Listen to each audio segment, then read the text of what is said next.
नमस्कार दोस्तों। आज अपन राजस्थान प्रजामंडल के बारे में पढ़ते हैं और बाय मैपिंग पढ़ते हैं और शॉर्ट एंड स्वीट ट्रिक के तो द्वारा पढ़ते हैं, ताकि अपने को क्या जो सन है और जो प्रजामंडल के अध्यक्ष जो स्थापनाकर्ता होते हैं उनको अपने को जल्दी से जल्दी नाम याद कर सकते हैं और कम समय में। सबसे पहले अपन एक कच्चा मैप बना लेते हैं, ताकि अपने को क्या है समझने में इजीली होगा। ये कच्चा मैप बना लिया अपने। अब सबसे पहले समझेंगे कि प्रजामंडल की स्थापना जरूर क्यों थी। जरूरी इसलिए थी कि क्योंकि उस टाइम जो राजतंत्र था उसमें जो नागरिकों के अधिकार थे उनको ज़्यादा से ज़्यादा हनन हो रहे थे। तो उस टाइम 1932 से लेकर 1938 के टाइम में कांग्रेस के जो भी अधिवेशन हो रहे थे उसमें ये मांग समय समय पर उठाई गई थी। लेकिन जो हरिपुरा का अधिवेशन हुआ था 1938 के अंदर, जिसके अध्यक्ष थे सुभाष चंद्र बोस,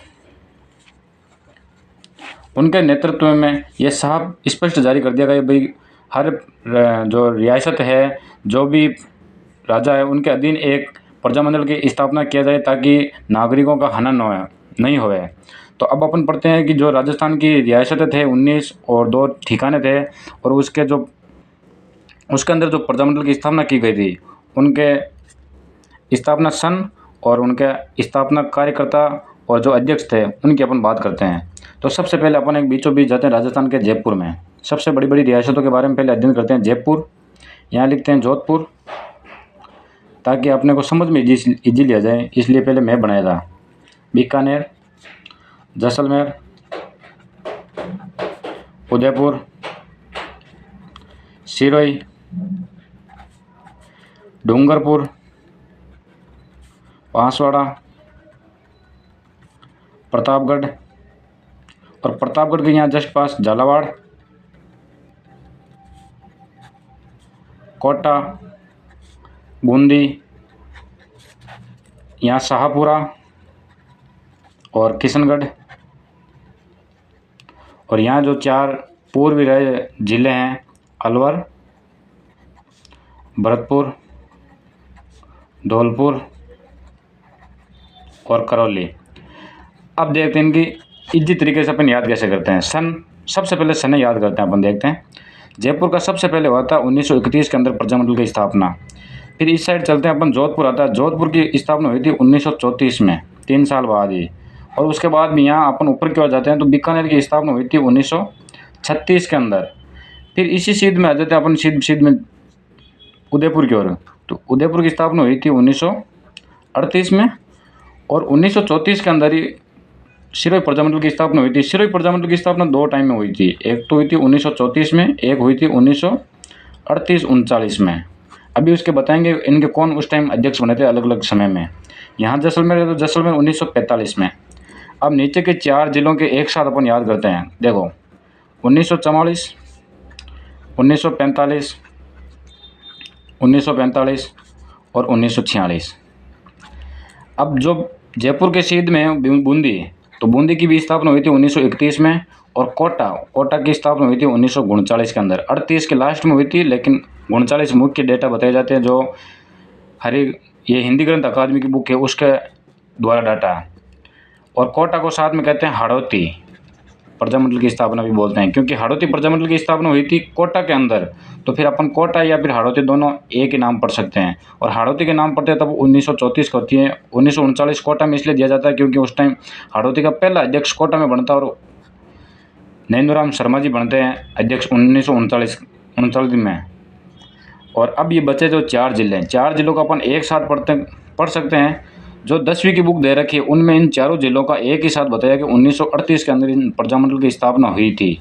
लेकिन जो अपन अलवर जिला बताया है ये हिंदी ग्रंथ अकादमी के अकॉर्डिंग 1936 में प्रजामंडल की स्थापना हुई है, और किशनगढ़ की 1938 और 2 बचे 1939, दोनों साथ में हुई थी शाहपुरा प्रजामंडल की। अब एक एक की अपन यदि पढ़ना चाहें भाई इनके कौन कार्यकर्ता थे और इनकी स्थापना कहाँ हुई, तो अपने जो 3 जिले ऐसे हैं जिनकी राजस्थान में ना होकर कहीं बाहर के क्षेत्र में इनकी स्थापना हुई थी प्रजामंडल की। सबसे पहले पढ़ते हैं भरतपुर की। भरतपुर के पास यहाँ पड़ता है रेवाड़ी, जो हरियाणा में आता है। इसकी प्रजामंडल की स्थापना भरतपुर में ना होकर रेवाड़ी में होती है। तो ये एक एग्जाम पॉइंट ऑफ व्यू से इम्पोर्टेंट पर्सन है। बीकानेर की प्रजामंडल स्थापना हुई थी कोलकाता में। और एक सिरोही की जब 1934 में वर्दी शंकर त्रिवेदी जी करते हैं, तब इनकी स्थापना करते हैं ये मुंबई के अंदर। और जब 1938-39 में गोकुल भाई भट्ट करते हैं, तब ये स्थापना होती है उदयपुर के अंदर ही। एक जो जैसलमेर जिला है, जिसकी स्थापना करते हैं मीठालाल व्यास जी, ये स्थापना जैसलमेर की करते हैं, लेकिन करते हैं जोधपुर के अंदर, जोधपुर ज़िले में आकर ये स्थापना करते हैं। तो ये 4 की जगह को अपना पता होना चाहिए। बाकी की ज़िले की, जैसे मान लो जोधपुर की जोधपुर के अंदर हुई है, जयपुर की जयपुर में हुई है, शाहपुरा की शाहपुरा में, और उदयपुर, डूंगरपुर, जो भी बाकी ज़िले बचे ये इन्हीं के ज़िलों के अंदर हुई है। तो अब इनके अध्यक्ष के रूप में भी याद कर लेते हैं। अलवर का अपन पढ़ते हैं हरिनारायण शर्मा जी, और भरतपुर के किशनलाल जोशी जी, धौलपुर के ज्वाला प्रसाद जी, करौली के त्रिलोकचंद माथुर जी,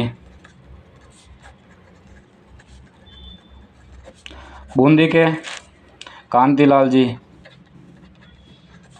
और हाड़ौती कोटा के स्थापना मानते हैं नैनूराम जी को, और शाहपुरा के रमेश चंद्र ओझा, झालावाड़ के मांगीलाल भव्य जी, बांसवाड़ा के भूपेंद्र नाथ जी, प्रतापगढ़ के 2 जने हैं अमृतलाल पायक और चुन्नीलाल जी, डूंगरपुर के भोगीलाल पांड्या, उदयपुर के माणिकलाल वर्मा जी,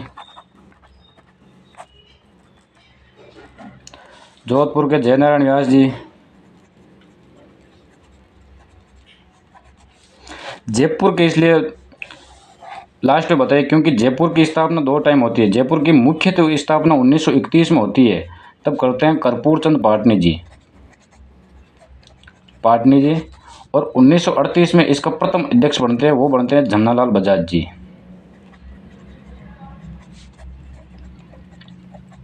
और शेष बचा किशनगढ़ की करते हैं कांतिलाल चौथानी जी। कांतिलाल जी 2 है, एक बूंदी के हैं, उनके सिर्फ कांतिलाल आते हैं, और किशनगढ़ के कांतिलाल चौथानी आता है। तो ये मुख्यतः पहले अपने सबसे पहले डाटा पढ़ लिए, उसके बाद में जो इनके प्रजामंडल के कार्यकर्ता थे, जो मतलब मुख्य भूमिका में थे, वो पढ़ लिए थे। अब एक शेष बचा बीकानेर का करते हैं अपने मग्याराम वैद्य। ये स्थापनाकर्ता के नाम बताए हैं। तो ये शॉर्ट है, स्वीट है, ताकि अपन बाई मैप से पढ़ते हैं ना तो कम समय में आराम से पढ़ते हैं। हर एक वैकेंसी में इसका 1% ऑब्जेक्टिव के रूप में आता है, और ऑब्जेक्टिव के रूप में पढ़ने का सबसे बेस्ट तरीका यही था, इसलिए मैंने ये आपको वीडियो बना के बताया है। धन्यवाद।